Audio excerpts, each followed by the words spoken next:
Atakasimbwire kuzacishayi Robert Kyagulanyi oyesimbira bwa mukuru w'ihanga yabanza kugambaho n'abanyamakuru aho yasima timu yahabo kugira emicwe no kwe harobuvuyo naye era nebaza ba comrades bonna n'aba foot soldiers olw'empisa n'obukakamu n'okuma amateeka iboleseza ebbanga lino lyonna litubadde mu campaign n'empisa ezo ziboleseza kukuba ate ne bazisa ne bantu baffe etusinkana tuli basanyufu nnyo twasuze wano era nga tugenda kweyongera ne campaign yaffe twasuubiza abantu tugenda kubeera abampisa abaddembe nga tugoberera amateeka naye ng'ate tulemera ku nsonga.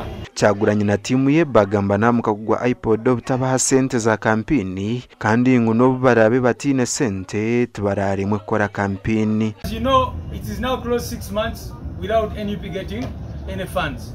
It means that the party operations, all the campaigns we've been doing, we've only been relying on the funds that we have fundraised from the people. Because the party could not stop operating once they blocked this money. Abantu basuzeewo nga beetolodde hoteli eno nga batukuuma tusiima nnyo mukwano ogwo era ne kati tukedde ku makya nga beetolodde maloboozi n'obuyogaano bwe muwulira eyo tubeebaza nnyo abantu b'e Busia mwebale kutwagala. Nabwanyuma yasimbura arukuruga mu tawuni ya Busia akuratirwa ekimburo ky'abantu arukuzacishayi kya Mayomba aho yatorukungana.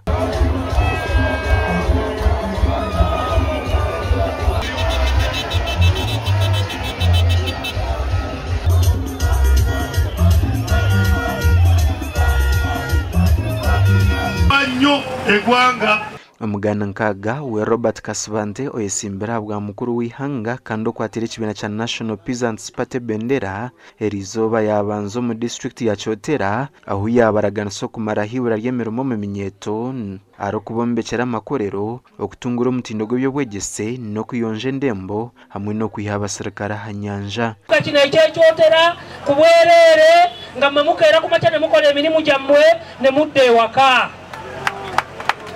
Ekibuga kirina okubanga kirabika bulungi okuva ku makya mpaka kiro, okuva ku Mande mpaka Mande. Naye ng'ebyo njagala mutunulira tawuni ng'eyo Fort Portal bwefaanana ne Kyotera bw'erina okufaanana. Ogu akirukuraganisa ensiniguru polisi ya Kyotera yaragaramu nuko kumushabangwa atwara urukungana rwe acishayi areke kuteganisa emirimo y'abantu ekintu ekikasibante yayanga.